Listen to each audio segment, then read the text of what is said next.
오늘은 우리가 우리의 영혼을 또 우리를 하나님의 자녀로 삼으시는 이 복음을 전하는 일이 하나님께서 우리에게 부탁하신 일인데 우리 설교 제목이 좀 이렇게 적합하지는 않은 것 같습니다. 복음을 만약 우리가 전하지 않으면 어떤 일이 생기느냐 이런 주제인데요. 어쨌든 그 주제는 그렇습니다. 같이 한번 살펴보도록 그랬으면 좋겠습니다. 이그나츠 제멜 바이스라는 의사나 의학계에 있는 분들은 잘 한 번은 공부하고 지나가는 분입니다. 제멜 바이스라는 분은 1840년대 오스트리아 빈 병원에서 근무했던 의사였습니다. 이 병은 재밌게요. 그 당시에는 출산이 굉장히 많았기 때문에 두 병동이 쌍둥이 병동이 있었는데 다 산부인과예요. 우리나라 요즘 산부인과가 없어지고 있는데 한쪽 병동에는 전문의 의사들이 아이를 출산하는 일을 맡은 병동이고 하나는 전통적인 산파들이 출산하는 병동이었습니다. 여기 병동이 딱 두 개 붙어 있었다고 그럽니다. 이 제멜 바이스 이 박사는 이 두 병동에서 일어나는 일들을 이렇게 보면서 한 가지 발견한 게 뭐냐면 전문 의사들이 출산한 그 병동의 산모들이 산욕열, 아이를 출산하고 난 다음에 열이 올라서 사망하는 율이 산파들이 출산시키는 그 병동보다 5배나 더 많은 거예요. 말이 안 되잖아요. 전문의가 출산을 맡은 병동은 5배나 많이 죽는 거예요. 산모들이 아이를 놓고 난 다음에. 그래서 이게 그냥 지나갈 일이 아니다 생각했던 제멜 바이스라는 이분이 두 병동을 스스로 비교 조사를 하기 시작했습니다. 오래전의 이야기입니다만은 가만히 보니까 의사들은 그 시체를 부검하거나 아니면 죽은 산모들이 왜 죽었는지를 위해서 이렇게 해부를 하고 그랬는가 봐요. 그렇게 해서 손으로 다 수술을 하고 난 다음에 그 손을 가지고 다시 출산하는 산모의 아이를 받는 거예요. 그 당시에는 염증이니 이게 병균이 옮기니 이런 것들에 대한 지식이 전혀 없었고 원인도 잘 몰랐다고 그래요. 그러니까 쉽게 말하면 시체를 만진 손으로 소독도 하지 않은 채 이 산모의 아기를 받으니까 아이에게도 문제가 생기지만 산모들이 그 염증으로 열이 나기 시작해서 죽는 숫자가 급속도로 많았는데 그러면 왜 옆에 병동은 그렇게 5분의 1밖에 되지 않는가 이렇게 보니까 산파들은 시신을 만질 수가 없어요. 그냥 아기만 받는 거예요. 똑같이 손도 씻지 않고 이제 그 아이를 받음에도 불구하고 죽는 숫자가 5분의 1밖에 되지 않는 거예요. 그래서 너무 이렇게 이 부분에 대해서 현저하게 차이가 있으니까 그 당시에는 이게 문제라고 생각하지 못했어요. 그래서 손을 씻지 않는 것은 그 당시에는 다 당연하게 여기고 있었기 때문에 그래서 이 제멜 바이스가 고민하다가 시신을 만지고 그게 오면 되게 그 냄새 때문에 이 냄새를 제거하기 위해서 염소를 사용해서 손을 씻고 이렇게 했었는데 그 의사들에게 부탁을 한 거예요. 앞으로는 앞전에 시신을 만졌거나 환자를 보고 난 다음에는 무조건 그 기구들과 손은 좀 이 염산을 섞어 있는 이 물질로 손을 씻고 들어가라 이렇게 이제 당부를 한 거예요. 근데 의사들이 그 시키는 대로 이제 염소를 사용한 그 액체 손을 씻고 들어갔는데 놀랍게도 그 다음에 통계를 내보니까 1000명의 산모를 대했던 그 가운데 산모의 사망률은 12.7%로 나타난 거예요. 이거 확 줄어버리게 된 거예요. 그래서 의사들이 깨달았던 게 뭐냐면 손을 씻는 것이 굉장히 중요하구나 라고 깨닫게 됐고요. 그럼에도 불구하고 이게 감염됐다는 사실은 전혀 알지 못했다가 10년이 지나고 난 다음에 나중에 이 이유가 무엇인지 발견하게 되는 일이 일어나게 됐습니다. 그래서 최초로 손을 씻도록 만들었던 의사가 여러분 제멜 바이스라는 이 의사입니다. 사람들이요, 그 당시는 그 나쁜 공기가 사람을 병들게 한다라고 믿을 정도로 의사들이 그렇게 믿었으니까 여러분들이 이상하게 생각하지 마세요. 그 벌써 1800년 19세기 이야기예요. 이 일을 통해서 의사들은 손을 씻기 시작하고요. 그리고 난 다음에 의사들의 머릿속에는 손 씻는 것은 대수로운 일이 아니다. 간단한 일이지만 이 일이 사람을 살린다는 것을 발견하게 된 거예요. 여러분, 우리 신앙생활도 똑같습니다. 우리가 평소에 늘 대수롭게 여겼던 일들, 그런 일들이요, 우리 인생의 행복과 불행을 결정하는 일들이 굉장히 많고요. 우리 신앙생활도 가만히 보면 정말 헌신적이고 믿음으로 살려고 다 노력하는데도 불구하고 여전히 하나님이 주신 약속의 은혜를 누리지 못하고 사는 분들이 굉장히 많고요.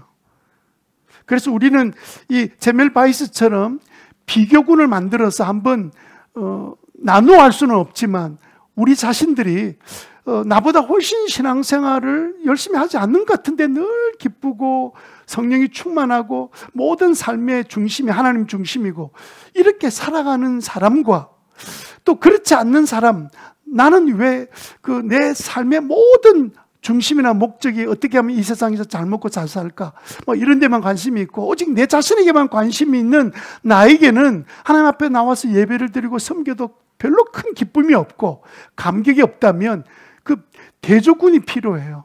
왜 그럴까라고 찾아보면 대수롭게 여겼던 아주 작은 것들이 사람을 죽이기도 하고 살렸던 그 사건처럼 우리 신앙생활도 마찬가지예요. 그래서 오늘 본문을 가만히 보면 바로 이 문제에 대해서 이야기하고 있는 겁니다. 우리가 아주 작은 일을 무시함으로써 우리 신앙생활이 기쁘지 않고 열매도 없고 또 성령의 충만한 은혜를 누리지 못하는데 그 작은 한 가지를 무시하지 않고 믿음으로 살아서 늘 기쁨이 충만하고 늘 하나님이 어떤 상황에 놓여도 늘 기쁨으로 받아들일 수 있는 그 믿음의 사람으로 살아가는 그 이유가 무엇인지를 오늘 본문이 설명하고 있습니다. 어떻게 하면 주님이 말씀하신 것처럼 이 땅에서 천국의 기쁨을 맛보도록 만들어 주셨는데 맛보고 계시나요? 여러분들은 그 대조군을 말한다면 기쁨 군에 들어갑니까? 아니면 무덤덤한 군에 들어가 있습니까? 아무런 감동이 없는 삶을 살아가는 군에 들어가 있습니까? 그 이유는요, 큰 게 아니에요. 아주 우리가 그냥 하찮게 여겼던 한두 가지 문제가 우리를 그렇게 만들 수 있다는 사실을 오늘 생각하면서 오늘 본문 말씀을 같이 살펴봤으면 좋겠습니다. 자, 그러면 간단한 거 한번 여쭤보겠습니다. 여러분, 우리를 향한 하나님의 소원이 뭐죠? 예? 좀 크게 이야기해 보세요. 영혼 구원하여 주님의 제자를 만드는 거죠. 그러면 우리 교회가 존재하는 목적은 뭐예요? 영혼 구원하여 제자 삼는 거죠. 예수님이 하늘나라 가시기 전에 마지막 당부했던 말씀이 뭐였죠? 땅끝까지 가서 복음을 전하고 제자를 삼으라, 이렇게 말씀해 주셨죠. 사도행전 1장 8절에 보면 이런 구절이 있습니다. 같이 한번 읽어볼까요? 사도행전 1장 8절 시작. 그러나 성령이 너희에게 내리시면 너희는 능력을 받고 예루살렘과 온 유대와 사마리아에서 그리고 마침내 땅끝 이르러 내 증인이 될 것이다. 내 증인이 되게 하려고 성령이 우리에게 오셨다. 이제 그 말씀을 하고 있는 거죠. 그러면 하나님이 우리에게 명령하신 가장 중요한 명령은 이웃에게 복음을 전하는 것이 하나님의 가장 기본적인 명령입니다. 그죠? 이게 제자의 삶입니다. 그러면 반대로 한번 생각해 봅시다. 우리가 그러면 이웃들에게 복음을 전하지 않으면 어떤 사람이 될까요? 첫 번째는요, 불순종의 사람이 돼요. 여러분, 이게 아마 나는 전도 안 한다고 나는 불순종하고 있다 이렇게 생각하는 사람 아무도 없을걸요. 아마 대수롭게 여기지 않는 거예요. 여러분, 분명히 하나님께서는 이웃에게 기쁜 소식을 좀 전해라. 그들이 인생을 얼마나 힘들게 잘못된 방향으로 갈면서도 자기는 애쓰고 노력하는데 정말 기쁨이 없는 삶을 살지 않느냐. 너희들이 진짜 기쁨을 맛본 사람이라면 당연히, 그래서 예수님이 이 땅에 교회를 세워주셨고 성령을 보내주셔서 너희들 힘으로 할 수 없으니까 내가 성령의 능력을 주시겠다고 오셨고, 그리고 주님께서는 우리에게 명령하실 때 너희들에게 붙여준 이웃에게 복음을 전하는 자가 되라, 복된 소식을 전하는 자가 되라. 그런데도 불구하고 삼위 하나님이, 성부 하나님, 성자 예수님, 성령 하나님이 우리에게 복음을 전하라고 하는데도 불구하고 전혀 전하지 않고 있다면 어떤 사람이 되는 거예요? 불순종하는 사람이 되는 거죠. 너무 어렵게 생각하지 마세요. 그냥 불순종하는 삶을 사는 거예요. 왜? 하나님의 명령에, 예수님의 부탁에, 성령님이 오셨던 이유를 내가 거부하고 있기 때문에 그렇습니다. 어떤 사람은요, 뭐 기도 쭉만 해가지고 막 그냥 사로잡혀가지고 막 살며 막 기쁨이 충만하고, 여러분 그것도 잠시입니다. 잠시. 내 안에 끊임없이 나를 붙들고 있는 기쁨과 보람과 은혜가 넘치는 삶을 사는 거는요, 그냥 단순해요. 주님의 말씀대로 순종하는 삶을 사는 겁니다. 그런데도 자꾸 다른 데 찾는 거예요. 나는 환경이 원래 어려워서, 나는 성격이 내성적이라서, 나는 주변에 좋은 사람이 없어서. 아니에요. 그러면 로마 당시에 수많은 크리스찬들이 그 억울한 죽음을 당할 때 그들이 울면서 죽었습니까? 아니요. 기쁨으로 살았습니다. 고난을 당해도 기쁨으로 살았어요. 그런데 이렇게 살기 좋은 시대에 살면서 진짜 예수 믿는 우리들에게 기쁨이 있냔 말이에요. 그게 큰 문제가 아니더라는 거예요. 아주 작은 문제인데 이 문제를 우리는 불순종으로 한 번도 생각해 본 적이 없다는 겁니다. 여러분 한번 생각해 보세요. 우리가 만약에 다른 사람이 이 기쁜 소식을 전해주지 않는다면 어떤 일이 일어나게 될까요? 믿는 사람이 다 없어지겠죠. 아마 생기지 않을 겁니다. 그런데 아이러니한 건 뭐냐면 여러분들은 누구에게 이미 복음을 들어서 예수 믿게 된 거예요. 그런데 여러분은 아무것도 안 해요. 그러면 그 다음에는 어떤 일이 생길까요? 우리나라가 저출산 문제로 이제는 뭐 50년 후 되면 나라가 흔들리고 이제 망하게 될지도 모른다 이런 이야기 하잖아요. 그러면요, 교회는요, 마찬가지죠. 그래서 로마서 10장 14절에 이렇게 말씀하신 거예요. 내가 복음을 전하지 않으면, 로마서 10장 14절. 그런데 시작. 그런데 사람들은 자기들이 믿은 것이 없는 분을 어떻게 부를 수 있겠습니까? 또 들은 적이 없는 분을 어떻게 믿을 수 있겠습니까? 선포하는 사람이 없으면 어떻게 들을 수 있겠습니까? 이거를 서라고 했으면 제가 썼으면 거꾸로 썼을 것 같아요. 자, 머리가 별로 좋지 않은데 제가 거꾸로 썼을 것 같아요. 거꾸로 한번 읽어봅시다. 첫 번째로, 선포하는 사람이 없으면 돌리지 마시고요, 천천히. 방송실은 지금 화면 생각하고 맨날 이 화면을 어떻게 잘 보여줄까 하나도 중요하지 않고요, 성경구절이 더 중요해요. 선포하는 사람이 없으면, 전해주는 사람 없으면 어떻게 들을 수 있겠습니까? 이게 첫 번째죠. 그 다음에 바로 앞에 구절. 그러면 들은 적이 없는 분을 어떻게 믿을 수 있습니까? 아니, 들은 적이 없는 하나님을 어떻게 예수님을 믿을 수 있어요? 한 칸 앞으로 또 돌아가면 사람들이 자기들이 믿은 적이 없는 분을 어떻게 부를 수 있습니까? 그러니까 여러분, 들어야 믿게 되고 믿어져야만이 하나님의 이름을 부르면서 하나님의 도움을 구하는 삶을 살게 되지 않겠습니까? 그죠? 전하지 않으면 아무 일도 일어나지 않습니다.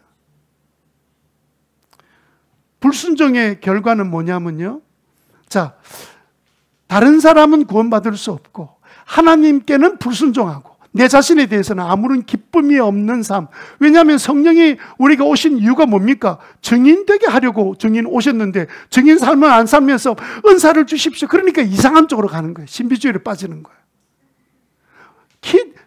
복음을 전하면 늘 우리 안에 성령이 9가지 열매를 맺어서 보람이 있는 인생, 기쁨, 은혜가 충만한 삶을 살도록 하려고 성령이 오셨잖아요. 뭐 때문에 성령님이 오셨습니까? 뻔한 내용인데도 불구하고 우리는 아주 단순한 내용들을 다 무시하고 사는 거예요. 큰 일이 아닙니다. 그냥 늘 말씀하셨던 지나간 말씀들인데, 이 말씀을 통해서 우리는, 자, 교회는 존재 목적을 잃어버리고, 우리는 주님 앞에 불순종하고, 그리고 나는 구원의 감격과 기쁨을 맛보지 못하고, 이 땅에서 천국 같은 삶을 사는 게 아니라 그저 보통 믿지 않는 사람처럼 똑같이 지옥 같은 인생을 살 수밖에 없는 거예요. 그러면 우리들에게 이런 질문이 생길 수 있습니다. 왜 복음을 전하지 않았다고 불순종의 사람이 되는 이유는 뭡니까? 이렇게 물을 수 있어요. 그 이유는 뭐냐면요, 두 번째로 이웃으로 우리에게 많은 사람들을 붙여주셨기 때문입니다. 사람들을 이웃 사람으로 우리에게 붙여주셨어요. 예, 여러분, 우리들이요, 정리가 안 되는 이유가 뭐냐면, 우리가 왜 복음을 전하지 않냐면 이웃에 대한 개념이 잘못된 거예요. 여러분, 우리가 이웃이라 그러면 어떤 게 이웃입니까? 사전적인 정의를 내리면 이웃이 뭐예요? 내가 살고 있는 지역에 거주하고 있는 사람을 우리가 이웃이라고 정의하고 있습니다. 그거는 이제 그 사전에서 정의한 거예요.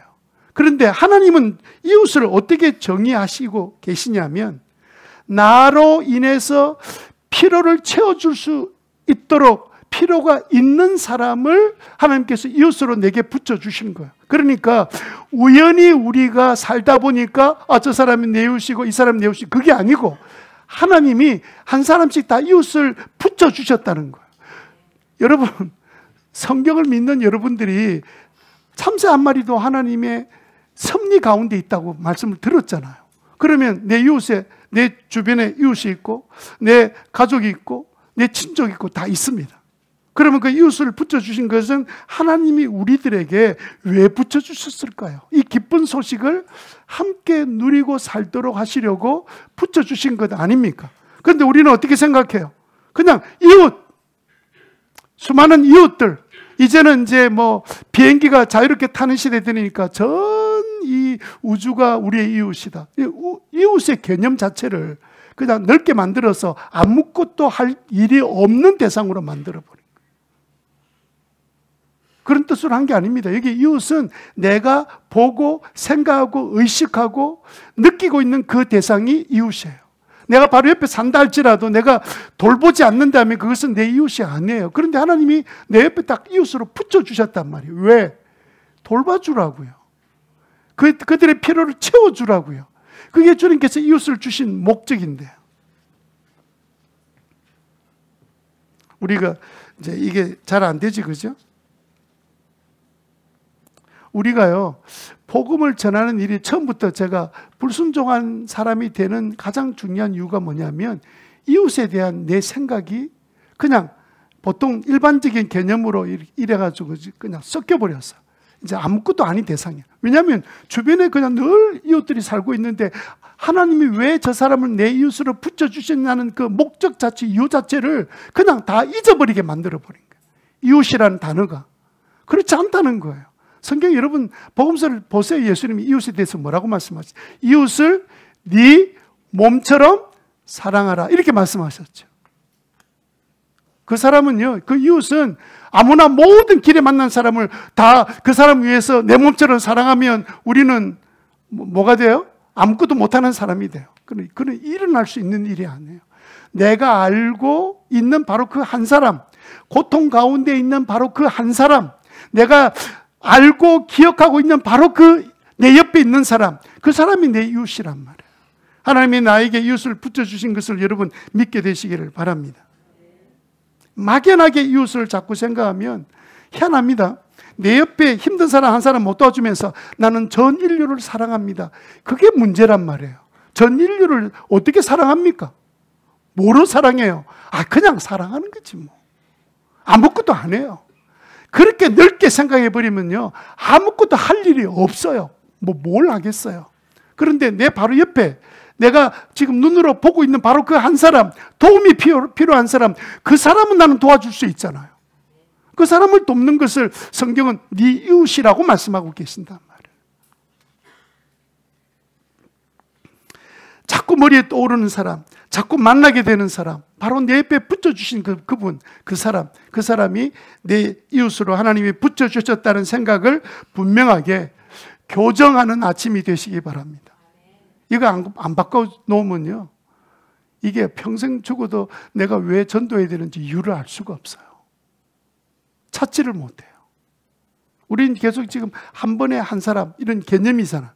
그러면 어떻게 우리가 그를 도울 수 있겠습니까? 그러면 세 번째로, 그러면 내가 내 이웃에게 내가 이 기쁜 소식을 전하려면 어떻게 해야 될까요? 몇 가지만 간단하게 설명하고 정리하겠습니다. 첫 번째는요, 하나님의 명령으로 받아들여야 돼요. 하나님의 명령으로 이웃에게 기쁜 소식을 전한다는 이야기를 전하지 않으면 그거는 사실은 기쁜 소식이 내게도 아니든지 아니면 불순종하는 삶을 살고 있든지 둘 중에 하나죠. 제가 지난번부터 말씀드렸잖아요. 제가 알고 있는 한 권사님이 무좀으로 막 고생해가지고 얼마나 무좀 때문에 고생하는지. 이분이 그냥 그 아침 이슬 소주에다가 뭐 이제 이걸 2병을 부어놓고 그래 발을 한 30분 담갔더니 막 한 1시간 담고 나니까 껍데기가, 발바닥 껍데기가 다, 이거 병원에 가서 이야기하면 의사들한테 욕들을 먹습니다. 민간요법이라 이렇게 어디서 들었는지 이분이 시키는 대로 했는데 세상에 껍질이 싹 벗겨지면서 그 다음에 무좀이 깨끗하게 나은 거예요. 무좀 굉장히 심한 분이었는데 그 다음에 저를 만나자마자 전도하기 시작하는데 목사님, 저 군대 갔다 왔죠? 무좀 있죠? 이렇게 한번 해보세요. 아이고, 쉴 사이 없이 만나는 사람마다 무좀 전도사가 돼가지고 막 이렇게 해서 자기가 너무 고통을 당해서 자유가 되고 나니까 이거 전해주고 싶어가지고 막, 아니 돈을 받습니까? 치료를 받습니까? 나 같으면 자, 지금부터 내가 주는 이 약품을 발에 담궈서 1시간 있다가 오면 되는데 내용은 묻지 마세요.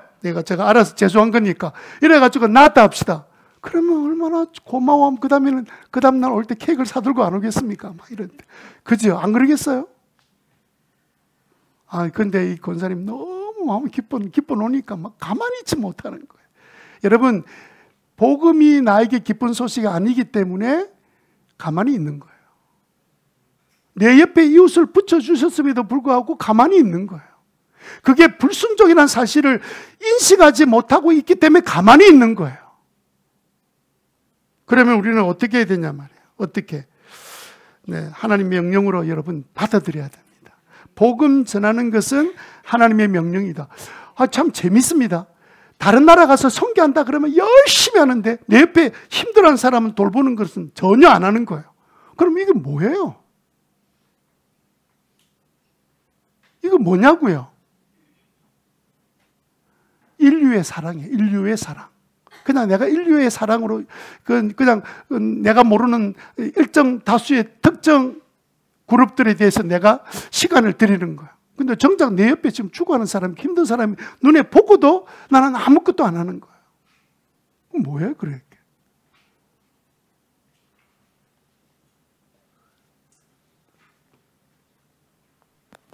선교하지 말라는 게 아니고요. 한번 생각해 보세요. 전도와 선교는 똑같은 거예요. 복된 소식을 전하는 건데 하나는 타 문화권에 복음을 전할 때 언어가 다를 때는 그게 선교가 되고 동질 문화권에서 복음을 전할 때는 전도가 되는 거예요. 똑같은 단어예요. 자, 예수님이 이제 능력으로 병자들을 치료하신다는 소문이 확 퍼졌습니다. 그랬더니 중풍병으로, 그 당시에 중풍병이 뭔지, 원인이 뭔지, 뭐 혈액이 막혀서 누가 알겠습니까? 그냥 쓰러져서 반신불수가 돼가지고 아무것도 못하는 친구가 하나 있는 거예요. 그래서 그 친구의 그 쓰러진 친구의 그 4명의 친구들이, 야, 이 친구를 살리는 방법은 예수님이 우리 가버나움 근처에 오셨으니까 우리 친구를 데리고 예수님 만나러 가자. 이제 이렇게 가기 시작했는데, 그랬더니 2절에 예수님 계신다는 곳으로 찾아갔더니 어떤 일이 생겼습니까? 2절에 시작. 많은 사람들이 모여서 마침내 문 앞조차도 들어갈 자리가 없었습니다. 너무 사람들이 많이 모인 거예요. 게다가 아픈 사람도 많이 왔습니다. 그 고통, 마음에 고통 있는 사람들이 몰려왔습니다. 보통 이렇게 되면 어떻게 생각하죠? 자기 자녀가 아니면 어떻게 생각합니까? 야야, 오늘 텄다. 다음에 오자. 이렇게 하고 뭐 연기하거나 미루거나, 그 다음에 여기는 너무 사람이 많아 포기하고 말 텐데, 그래서 장애물이 생길 때 두 번째 우리가 해야 될 일이 뭐냐면, 장애물이 있을 때 포기하지 말라는 거예요. 장애물이 생길 때 포기하지 말라고요. 왜냐면 3절에 보세요. 4절에 보세요. 4절에 보면, 무리 때문에 예수께로 데려가 갈 수 없어서 포기할 수밖에 없었는데, 예수가 계신 곳에 지붕을 걷어내고 구멍을 뚫어서 중풍병 환자가 누워있는 자리를 달아내렸다. 그러니까 이게 지붕을, 우리 지금 지붕 생각하면 안 됩니다.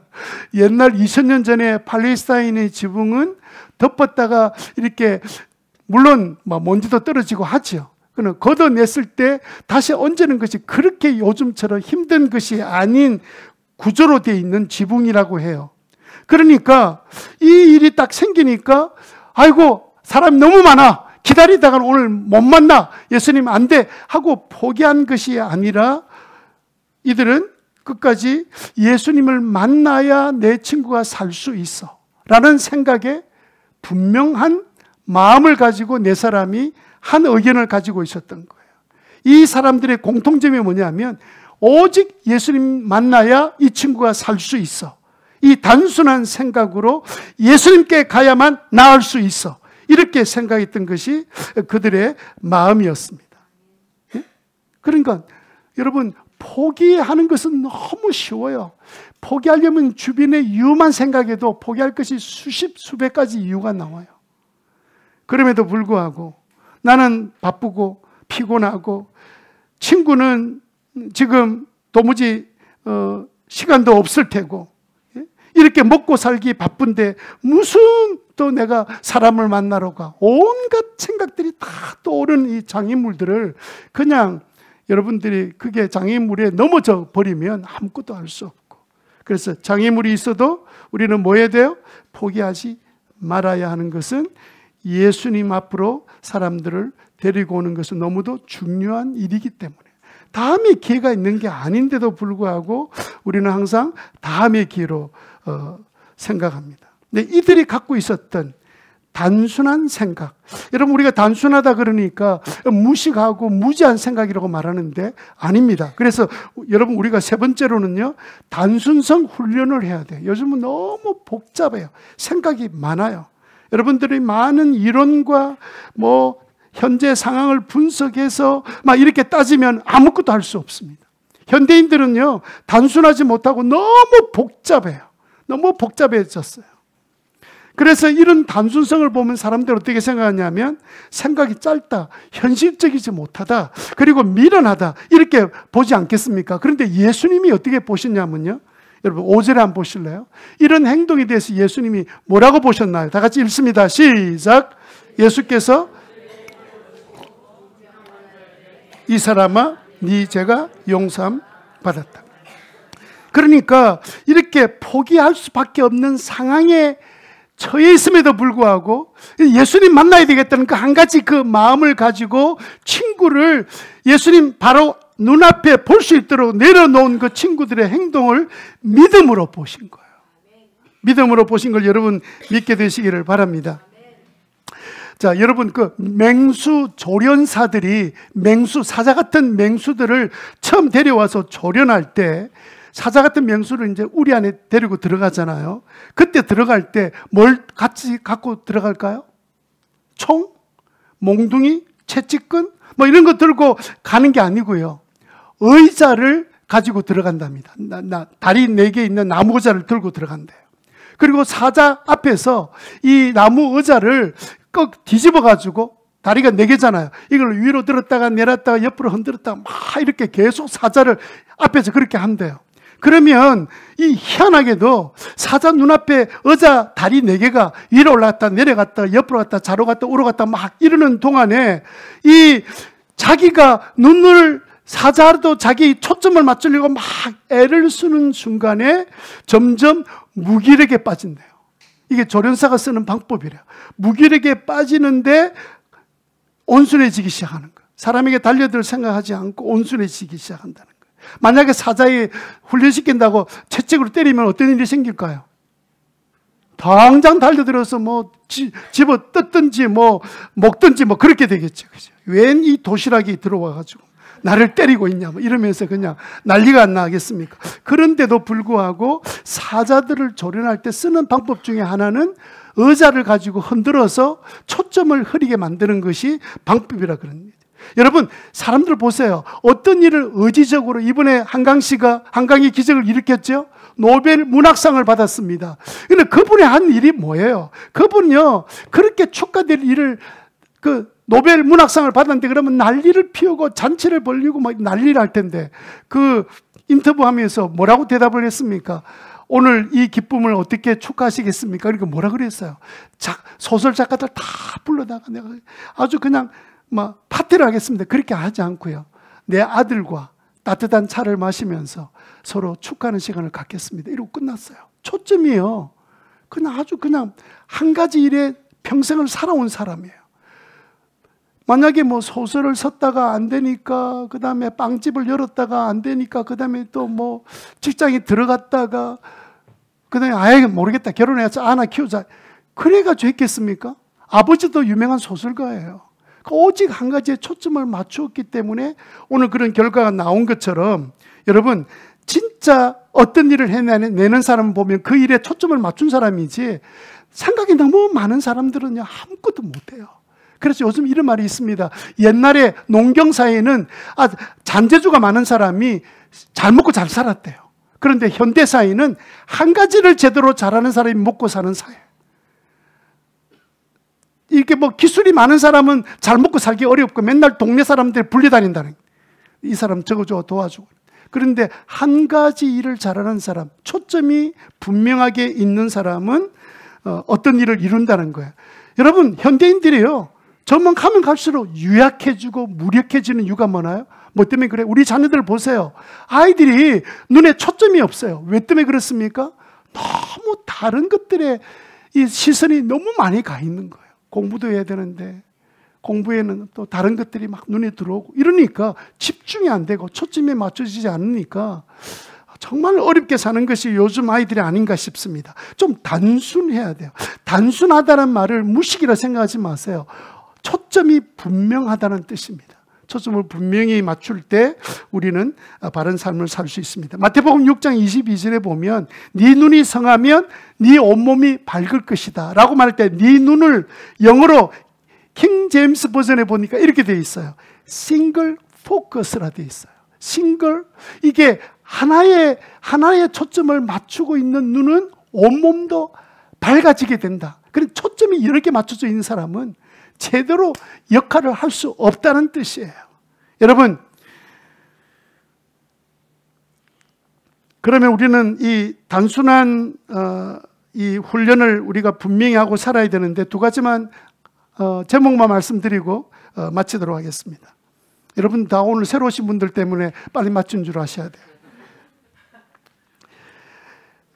두 가지가 단순성 훈련은요, 현대인들이 굉장히 중요하게 여기게 되는 훈련인데 두 가지는 뭐냐면요, 우리를 단순하게 만드는 것 중에 한 가지가 바로 기도하는 훈련입니다. 하나님께 계속 포커스를 맞추다 보면 사람이요, 담백해지고 열정적인 사람이 되고 또 뿐만 아니라 따뜻한 사람으로 바뀌어지게 돼요. 여러분, 우리가 이거 기도도 해야 되지, 요즘 인기 있는 드라마도 봐야 되지, 애도 가르쳐야 되지, 친구도 만나야 되지, 너무 많은 일하는 사람 보세요. 인생이 뭐라 그래요? 피곤하다, 늘 피곤하다. 피곤이라는 단어가 붙어 있는 사람 정신 차리세요. 뭐 때문에 피곤한 줄 압니까? 몸이 약해서가 아니고요, 초점을 잃어버렸어요. 한 가지만 하세요. 예수님 말씀하셨잖아요. 한 가지나 두 가지로 그냥 족하다. 너무 신경 쓰는 게 많아. 예? 여러분, 기도하는 훈련이 바로 그 일입니다. 여러분, 우리가 뭐 VIP로 해서 기도한다 이러는데 사실은 정작 기도하는 중에 누가 유익하냐면 기도하는 내가 유익한 거예요. 내 초점이 그동안 다른 데 막 팔려 있다가 이제는 내가 이번 집회 때 좀 이 좋은 이 말씀을 좀 듣게 만들어야 되겠다 이런 마음을 가지고 있을 때 그런 일들이 일어나는 거예요. 이번 주간에는 목장 기도회가 중심입니다. 그래서 어디 있든지 교회 나오시면 더 좋은 일이지만 8시 반에는 목장 기도 다 하고, 그리고 이제 참관 이름은 그 목자 목련 카톡방에 올릴 필요 없습니다. 그냥 오늘은 몇 명 우리가 모였습니다. 그렇게 해 주셔서 우리가 전체적으로 어떻게 어느 방향으로 가고 있는지를 확인할 수 있도록 도와주시면 좋겠고요. 두 번째는요, 순종하는 훈련을 해야 합니다. 여러분, 순종하지 않는 사람은 생각이 굉장히 복잡한 사람이에요. 생각이 많아요. 그래서 한 가지 일에 잘 순종이 안 돼요. 순종은 생각이 단순해져야만이 할 수 있습니다. 생각이 복잡한데 어떻게 순종이 돼요? 자꾸 순종 이러니까 나 순종 싫어, 잡종할 거야. 여러분, 이 잡종도 그 강아지 세계에도 순종보다 잡종이 훨씬 많답니다. 그런데 별로 가치가 없어요. 어느 게 가치가 있어요? 잘 알잖아요. 뭐가 가치 있어요? 순종의 가치가 있죠. 순종. 그렇다고 전부 다 또 강아지 사러 가실라. 제가 순종을 돈 주고 사라는 뜻이 아니라, 예? 우리가 순종하는 훈련이 얼마나 중요한지 모릅니다. 여러분, 우리가 마태복음 8장 8절에 보면 그 성경에 나온 인물들 가운데 군인들, 백부장이 많이 나오잖아요. 요즘 말하면 이제 중대장쯤 되는 사람이에요. 백부장이 그 로마인인데도 불구하고 예수님께서 칭찬했던 분들이 나오잖아요. 왜냐하면 그분들은요, 그냥 굉장히 분명해요. 위에서 시키면 네, 그대로 따라 하겠습니다라는 게 분명해요. 그런데 뭐 안 할 이유들은 많잖아요. 그러니까 아무 일도 일어나지 않는 거야. 그냥 어른이 말하면 어른이 말하면 자다가도 뭐가 생겨요? 떡이라 생기잖아요. 그럼 하나님 말씀하시면 떡만 생기겠습니까? 내 삶이 살지요. 내 가정이 살지요. 그래서 한 번은 백부장이 예수님 찾아왔을 때 예수님 그래 너희 집에 가자 이랬더니 백부장이 뭐라고 이야기합니까? 마태복음 8장 8절 같이 한번 읽겠습니다. 시작. 주님, 나는 주님을 내 집으로 모셔드릴 만한 자격이 없습니다. 그저 한마디 말씀만 해주십시오. 그러면 내 종이 나을 겁니다. 단순하잖아요. 복잡하지 않잖아요.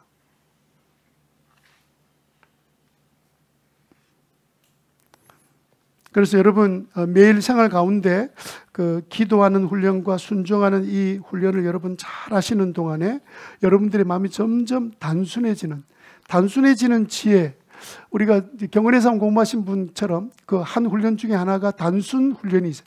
어떻게 하면 우리 생각이 한 가지에 초점을 맞춰 살아갈 것인가. 그래서 여러분들이 인생의 초점을 분명하게 하고 살아가는 믿음의 사람 되시기를 주님 이름으로 축원합니다.